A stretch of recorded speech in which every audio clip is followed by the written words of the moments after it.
Hello guys, आज की हम बात करने वाले हैं डिक्शनरीज़ के बारे में। तो चलिए जल्दी शुरू करते हैं। तो अगर आपने अभी तक सब्सक्राइब नहीं किया तो जल्दी सब्सक्राइब कर लीजिएगा और नीचे लिख दीजिएगा कि आप कहाँ से हैं, तो मैं जल्दी से आपका रिप्लाई कर दूंगा और मुझे पता चलेगा कि कौन कौन कितने कितने सिटीज़ मेरे वीडियोस देख रहे हैं। तो जल्दी से सबलाइम टेक्स्ट खोल लेते हैं। तो मैंने अभी खोल दिया है और डिक्शनरीज़ में, ठीक है, हम डिक्शनरीज पढ़ने वाले हैं। तो डिक्शनरीज़ में होता क्या है कि आपका जो भी वैल्यू होता है आप उसको की एंड वैल्यू पैर्स में स्टोर करके रखते हैं। लेट्स से बहुत अच्छा एग्जांपल होता है एक्सेल से। एक्सेल में आप क्या करते हो, सपोज़ आपने नेम का कॉलम बनाया, आप लिखते हो नेम आशीष, एज इतना, क्लास फर्स्ट, ओके। तो हम यही सेम चीज़ जो है टपल्स में भी लिस्ट कर सकते हैं। और अगर आपने मेरा अभी तक जो फास्ट एपीआई का जो वीडियो है वो आपको ऊपर आई बटन पर दिख रहा होगा, अगर आपने वो जो वीडियो देखा नहीं तो उसमें देख लीजिएगा। वहाँ पे मैंने डिक्शनरीज़ का ही यूज़ किया है। जेसन फॉर्मेट, जो वेब की बहुत सारी बैकएंड लैंग्वेजेस होती हैं, वहाँ पे डिक्शनरीज़ का बहुत ज़्यादा काम आता है। ठीक है, तो जल्दी से डिक्शनरी शुरू करते हैं। तो डिक्ट नहीं बनाएंगे, हम लिखेंगे एक डिक्शनरी बनाएंगे, डिक्शनरी। तो हम डिक्शनरी बनाते कैसे हैं, हम जैसे मैंने बताया था पिछले अपने दो वीडियो ने देखा तो जल्दी से जाके देख लीजिएगा, अपने बेसिक्स क्लियर करने बहुत इंपॉर्टेंट है। तो पहला है आपका लिस्ट, जो मैंने बता चुका है, टपल्स वो भी बता चुका है। डिक्शनरीज में हम ये यूज़ करते हैं, ठीक है। तो डिक्शनरीज हम यूज़ क्या करते हैं, हम ये यूज़ करते हैं। और फिर हम देखते हैं कि इसमें कैसे कर सकते हैं। सबसे पहले मैं सपोज़ जो मैं एग्जांपल दे रहा था आपको नेम, एज और क्लास का, वही हम इसमें इम्प्लीमेंट करते हैं। तो अगर मैं लिखूँ name is equal to Ashish, okay. Name is, okay wait minute, name is equal to Ashish. फिर हम कॉमा देते हैं और फिर हम लिखते हैं class is equal to let's say 9th और age is equal to 14, okay. तो ये हमारा डिक्शनरी बन चुका है। तो हमें अगर डिक्शनरीज, फिर हमने पहले लिस्ट में बताया था कि हम क्या क्या उससे कर सकते हैं। सबसे हम वैल्यूज़ एक्सेस करने की कोशिश करेंगे कि सपोज़ मैं लिख देता हूँ डिक्शनरी, और मुझे अभी डिक्शनरी में जो नेम है वो मुझे एक्सेस दो। नेम, जो भी मेरे डिक्शनरी में जो भी नेम होगा वो मुझे चाहिए। तो अगर मैं लिखूँ नेम और फिर अपना टर्मिनल खोलूँ और लिखूँ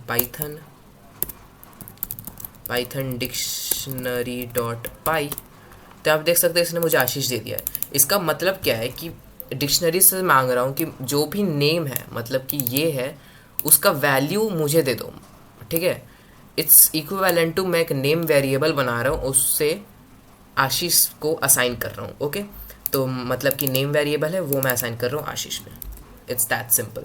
और ऐसे ही मैं जो मेरे 3 वैल्यूज़ और है वैसे ही उससे भी मैं एक्सेस कर सकता हूँ। जो है क्लास, तो मैं क्लास भी एक्सेस कर सकता हूँ और मैं एज भी एक्सेस कर सकता हूँ। मैं रन करूँ तो देखिए आशीष 19 और हमारा आ गया 14, ठीक है। तो अगर हम जो नेम नहीं है, अगर मैं सपोज एलिस को एक्सेस करने की कोशिश करूँ तो मुझे मिल जाएगा की एरर। मतलब कि ये जो की है एलिस, वो मतलब कि वो डिफाइन नहीं है, क्योंकि हमारा नेम है वो एक की है और जो हमारा आशीष है वो एक वैल्यू है। सेम गोज़ फॉर क्लास, जो हमारा की है 9 हमारा वैल्यू है, एज हमारा की है 14 हमारा वैल्यू है। और हमने एक्सेस करना सीख लिया। अब हम बढ़ते हैं अपडेट करने पे, कि हम जो है इसे अपडेट कैसे कर सकते हैं। तो अगर मैं जाऊँ यहाँ और मैं लिख दूँ यहाँ पे कि अपडेट कैसे करते हैं, तो अपडेशन भी उतना ही सिंपल है लिस्ट के जैसा ही, पर थोड़ा डिफरेंट है। मतलब थोड़ा डिफरेंट क्या, पूरा ही सेम है, मैं डिफरेंट बोलूँ कैसे उसको। तो मैं लिखूँगा नेम, मैं लिख देता हूँ name is equal to Nobita, देखा है किसी ने डिक्शनरी, ओके। तो अगर मैं अभी रन करूँ तो इसने मुझे दे दिया नोबिता। नोबिता क्यों दिया है, क्योंकि हमने पहला जो डिक्शनरी लिया था उसमें हमारा आशीष था। फिर मैंने जो नेम था, जैसे मैंने लिस्ट में भी, लिस्ट कहाँ गया, मेन डॉट पाई पे था शायद, हाँ। तो मैंने देखो यहाँ पे जो इस वैल्यू में इंडेक्स को असाइन किया था, इसमें हमने की को ही असाइन कर दिया है। की को एक वैल्यू असाइन कर दिया है, इन द केस की को एक वैल्यू असाइन कर दी है अगेन। तो हमने पहले आशीष लिया था, फिर हम की को एक वैल्यू असाइन कर रहे हैं। फिर हम और भी वैल्यू डाल सकते हैं, मतलब जो की नहीं है, जैसे school is equal to let's DPS, run करूँ तो देखिए इसमें एक और आ गया है, वैसे मेरा असली स्कूल डाल देता हूँ, ठीक है। तो मतलब कि पहले ही उससे भी हम ऐड कर सकते हैं, इम्प्लीमेंट कर सकते हैं। ऐसे आप बहुत सारे जो की एंड वैल्यू पेयर्स उसे एक्सेस कर सकते हैं, अपडेट कर सकते हैं। फिर हम आते हैं डिलीशन पे। डिलीट कैसे करें? सिंपल, अगर आपको पूरी डिक्शनरी डिलीट करना है आप सीधा लिख सकते हैं डिक्शनरी, और डिक्शनरी में एक वैल्यू डिलीट करनी है, मतलब एक की डिलीट करनी है तो हम लिख देंगे नेम। और अगर मैं फिर रन करूँ तो देखिए मेरा जो नेम का जो की एंड वैल्यू था वो उड़ चुका है, मतलब कि वो कम्प्लीटली डिलीट हो चुका है। तो अगर मैं इससे पहले अगर मैं थोड़ा एग्जांपल दूं कि ये कैसे काम कर रहा है, तो ये है मेरा लिस्ट जब ये पहले एग्जीक्यूट हुआ था। ये मेरा लिस्ट तब का है, अगर मैं इसको ऊपर लाऊं, ये जो लिस्ट है मेरा डिक्शनरी है मेरा, सॉरी, ये जो डिक्शनरी है ये मेरा डिलीट स्टेटमेंट से पहले है, और ये जो डिक्शनरी है मेरा डिलीट स्टेटमेंट के बाद है, जब मैंने नेम का जो वैल्यू था और नेम का जो की था उसे डिलीट कर दिया था, जो की के साथ वैल्यू भी डिलीट हो जाती है।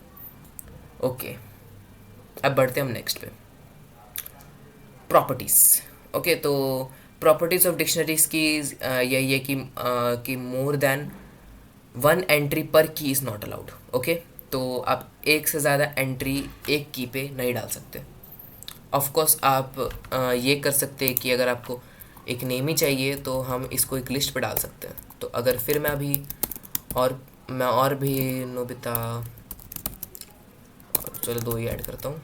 तो अगर मैं और भी ऐड करना चाहूँ तो मैं डिलीट को अभी हटा देता हूँ। तो ये जो है नेम देखो, नोबिता क्लास, तो आप मतलब नेम को हम एक जो से, तो डिक्शनरीज, तो डिक्शनरीज में यही था कि आप डिक्शनरी से बहुत कुछ कर सकते हैं, डिक्ट को क्लियर कर सकते हैं। तो अब हम देखेंगे कुछ मेथड्स एंड डिस्क्रिप्शंस। तो चलिए शुरू करते हैं। तो डिक्शनरी डॉट क्लियर क्या करेगा? इसमें डिक्शनरी डॉट क्लियर करेगा वो सारे जो डिक्शनरीज है, मतलब जितने भी एलिमेंट्स है डिक्शनरी में, वो सारे चीज़ को उड़ा देगा। मतलब कि मैं इसको एंड कर देता हूँ ताकि देखने के लिए क्या कर रहा है ये, कि तो डिक्शनरी कॉल्स के अंदर डेटा सारा निकलेगा, जैसे इसने डेटा दिया। और फिर हम क्लियर हम डिक्शनरी कॉपी कर सकते हैं, कॉपी के लिए भी सेम डॉट कॉपी। फिर हम डिक्शनरी डॉट आइटम्स, तो इसने मेरा आइटम्स जो है वो नेम ये ऐसा प्रिंट कर दिया है कि ये सारे डिक्ट आइटम्स है। फिर हम डिक्शनरीज के जितने भी कीज़ हैं उसे भी प्रिंट कर सकते हैं। तो ये जो डिक्शनरी मेरे नेम क्लास और वो मेरे कीज़ हैं, और वैल्यूज़ को भी सेम तरह से हम प्रिंट कर सकते हैं। जो 914 है वो मेरे जो कीज़ है उनके वैल्यूज़ है। ओके, तो यही था डिक्शनरीज, बेसिक्स ऑफ डिक्शनरीज। अगर आपको वीडियो पसंद आई तो सब्सक्राइब कर दीजिएगा और नीचे लिख दीजिए कि आई हैव डन सब्सक्राइब। मैं आपको नेक्स्ट वीडियो में शाउट आउट ज़रूर दूंगा, ठीक है। तो तब तक के लिए गुड बाय, और कोई भी डाउट हो तो नीचे कमेंट डाउन ज़रूर कीजिएगा, क्योंकि आपका भाई आपको बचाने के लिए हमेशा रेडी है। तो good bye and see you in the next video.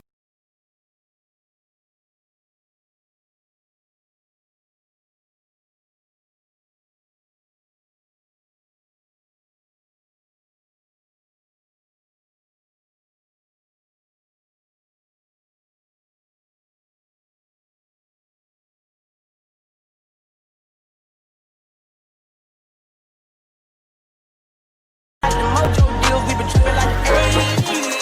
Pulling out the coupe at the lot.